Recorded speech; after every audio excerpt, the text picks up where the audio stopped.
90%嘅家長用匙羹餵飯、餵飲湯都會用錯方法。如果你嘅小朋友有流口水，你更加要知。我係有3個小朋友嘅言語治療師，教你用匙羹，sorry 呢隻叉嚟嘅，去餵小朋友食飯，順便鍛鍊佢哋嘅合唇能力。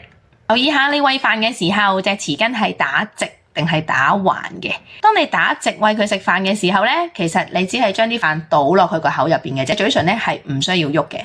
餵飯要留意，當你擺隻匙羹喺個嘴嘅時候，請你確保小朋友呢係合埋個嘴唇，撥啲飯入個口度嘅。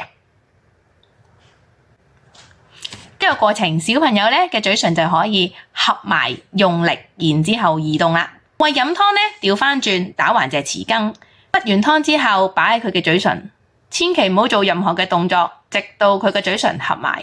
之後你就慢慢打斜，倒啲湯入去。合唇差嘅小朋友喺呢個時候呢，湯就會喺兩邊流出嚟㗎啦。呢個就係訓練佢嘅好時機。